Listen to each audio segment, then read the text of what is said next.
Hi everyone, welcome back to Essy Cooks, and this I believe is episode 10 of meal prepping for the week. This one happens to be fully vegan, so we have breakfast, lunch, and dinner for 4 days. And it's super healthy, super high in protein, high in fiber, everything, and it's all 100% vegan. Now, you can see there that I have made double for my husband and I for lunches, and I made a double batch for dinner as well. So we're going to go through all the ingredients and everything that I'm going to put in here, and you can make modifications as you like. I didn't make any snacks ahead of time because after I've made like a breakfast, lunch, and dinner, I'm just done. I made a few changes in this video just to try them out. It's just really a more natural video showing kind of some of the behind the scenes and me just messing around in the kitchen. So if you like that, please let me know. First of all, a change I made was to put on an apron this time because I don't know, I make a mess when I'm doing meal prep. There's just a lot going on. So gonna try it out. My friends got me this beautiful apron from Holland, where they're from, and I'm just loving it. So first thing I'm gonna do is pull out my first protein source. I'm starting with lunch. Don't ask me why, just where I started. So I have my tempeh here. I have 4 blocks of tempeh. So for each meal, I'm gonna be using half a brick block, whatever you wanna call it, of tempeh.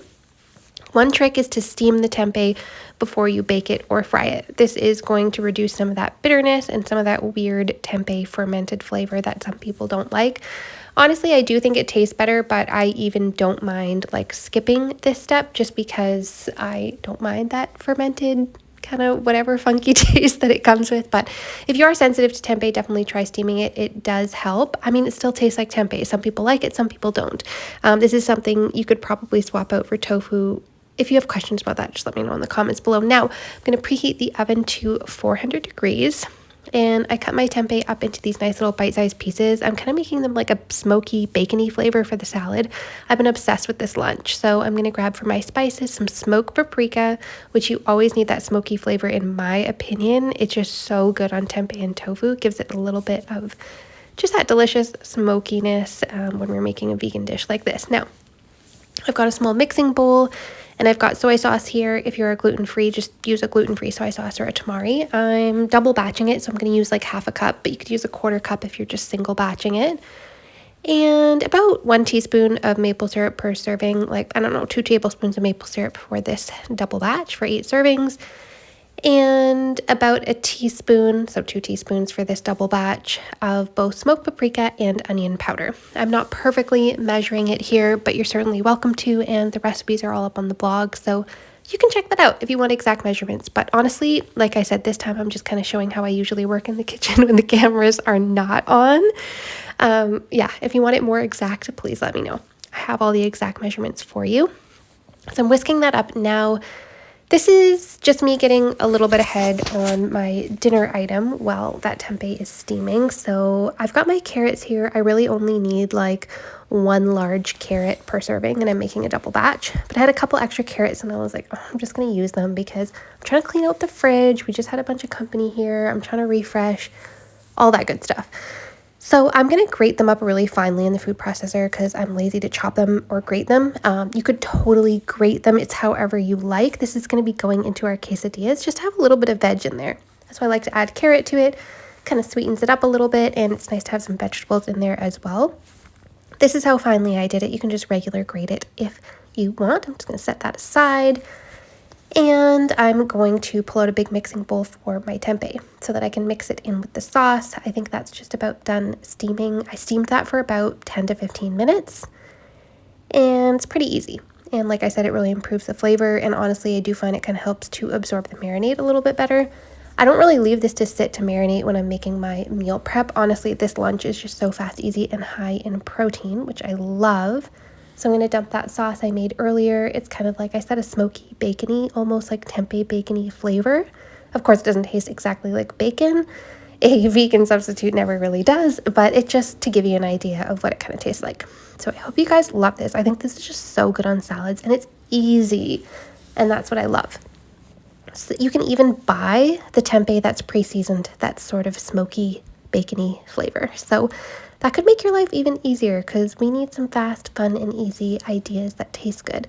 Pop that in at 400 for about 20 minutes, flipping halfway. And now I'm going to start making my lemon dressing. So I'll give you the amount for the 4 servings for one person. So a quarter cup of extra virgin olive oil, a quarter cup of fresh lemon juice, which I didn't have, so I just used the bottled. Still tasted super good. Maybe not as many health benefits, but I'm just working with what I have in the house. And then 1 tablespoon of maple syrup. So 2 tablespoons of maple syrup in this case, because I'm doubling it. Like I said, I'm doubling some of these recipes. So I'm going to add that directly into a jar. I'm going to blend it. That is the secret. Also, a teaspoon of Dijon. I'm putting 2, again, because I'm doubling it.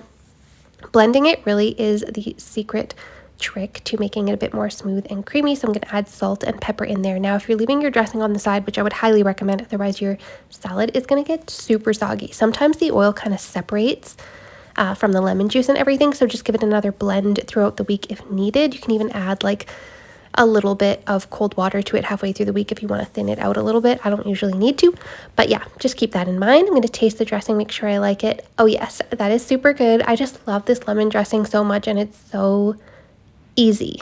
You can put this on so many different things, like any of your salads, or you can use it as a topping for whatever you like with a lemony flavor. Flipping that tempeh, gonna throw it back in for another 10 minutes.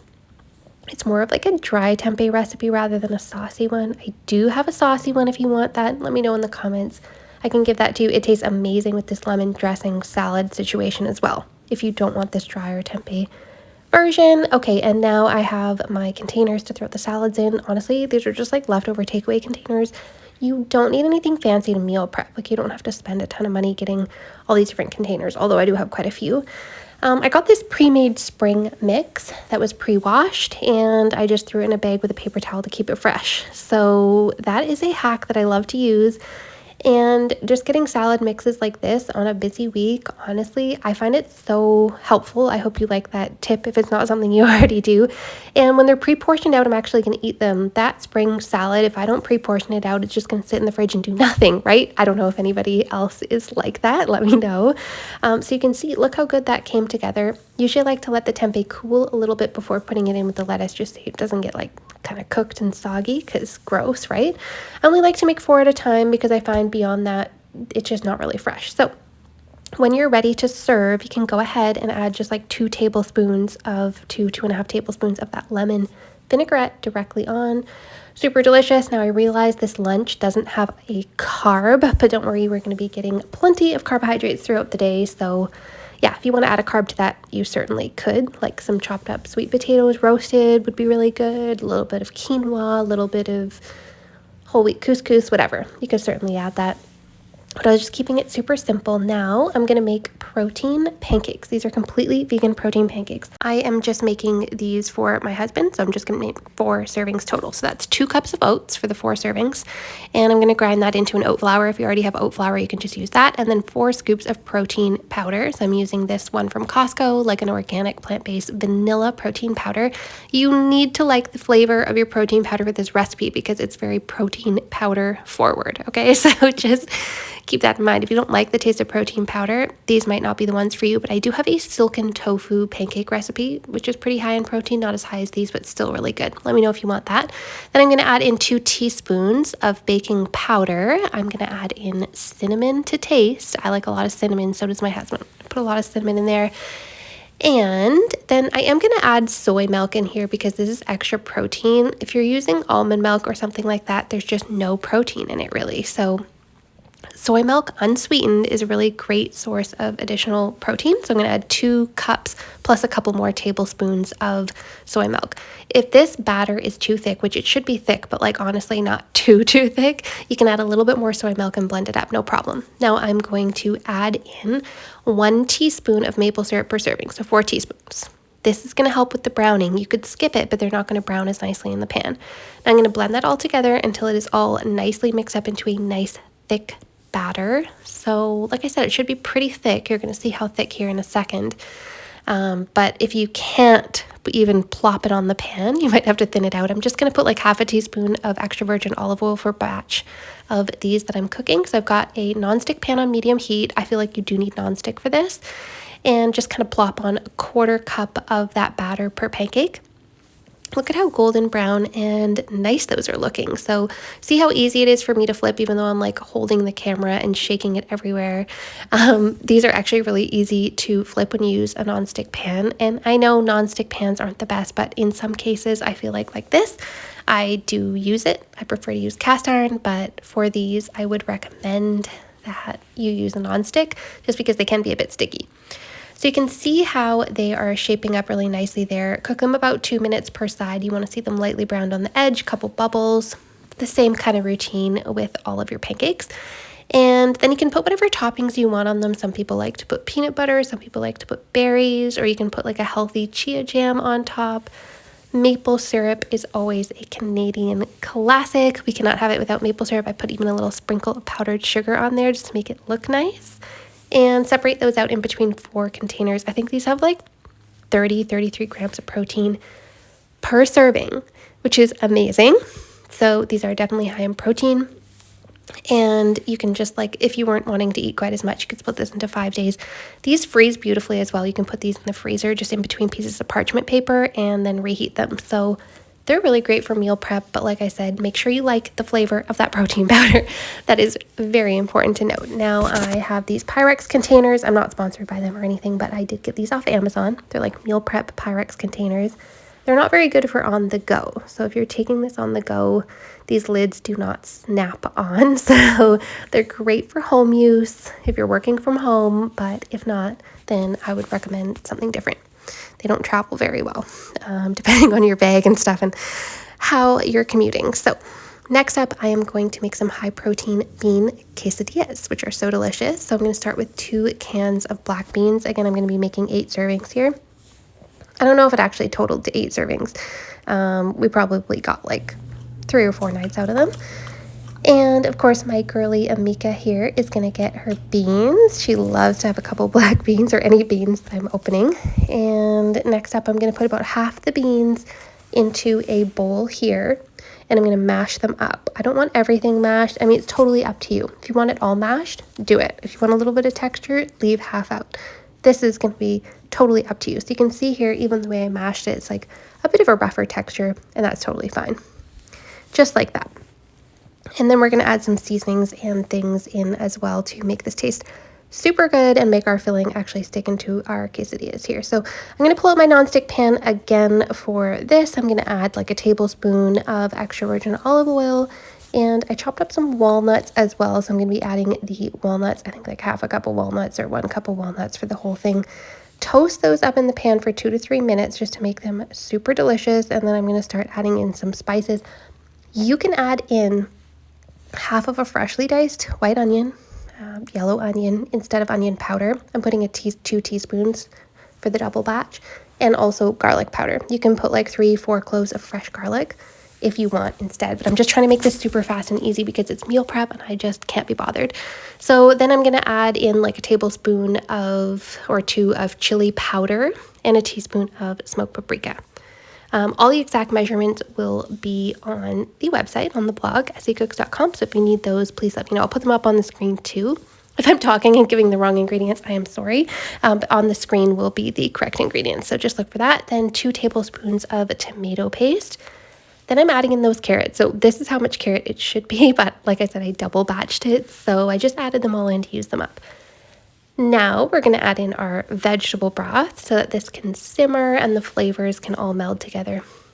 Super delicious. If you have the time for that fresh onion and garlic, I would recommend adding it because honestly, it does taste so good. If you're mixing this and you're looking at it and thinking like, this is just not as mashed as I want it to be, you can kind of use the back of your spoon to just gently mash a few more of those beans to get it to the exact texture that you want. This is going to be going in a quesadilla, so we do want it to thicken up. We want to leave this uncovered. We want to reduce and simmer for like 10 to 12 minutes until this is nice and thick. Now for flavor, we definitely want to add about 2 tablespoons of soy sauce. I'm using a dark mushroom soy sauce. It just adds so much flavor. Again, if you want to make it gluten-free, just swap that out. So that is coming together. And the next thing I want to say is to make this high protein, because yes, there's protein in the beans and the walnuts, but if we want to go high protein, use a protein wrap. So I've got these PC protein wraps. I think they're like 130 calories for 13 grams of protein, which is a really good ratio. And they also have a bunch of fiber in them too. So this is like a fiber maxing meal because we have to care about fiber just as much as we care about protein, right? So I'm going to pull out a couple of those tortillas. I'm going to make a couple of these ahead. If you're not eating it right away, don't cook it right away. Wait until you're actually going to eat it to cook it, but you can actually pre-assemble them just to save yourself time. So I pre-assembled like 2 of them just to save myself time on one day, and then I'm going to keep the rest of the filling to the side and just assemble them when I'm going to eat them. Now, that's good to go. I'm going to eat it just like that, but without cheese, it wasn't quite as good. So you could definitely add just some like shredded cheese to this. It'll make it even more delicious. So I'm just going to set those aside. I waited until the filling was cooled before I put it in the wrap. These also freeze really well too. So you could 100% freeze and reheat these. They're so good. I ended up serving it with like an avocado crema and some hot sauce, which was so good. It's such a great weeknight meal. You could have it lunch, dinner, whatever you want. And like I said, 2 of these options are actually freezer friendly vegan meal prep as well, which is amazing. I love to stock up the freezer with meal prep for those really busy weeks. I just need to grab and go with something, heat it up, whatever. Don't have time to think, don't have time to make anything. We've all been there, or sometimes you just are tired, and it's just really nice to have something healthy, nutritious, full of fiber and protein ready to go. And like I said, everything this week was completely vegan. If you have any questions about these recipes or any requests for meal prep, just please let me know in the comments below. Thank you so much for watching this, and we'll see you on the next one.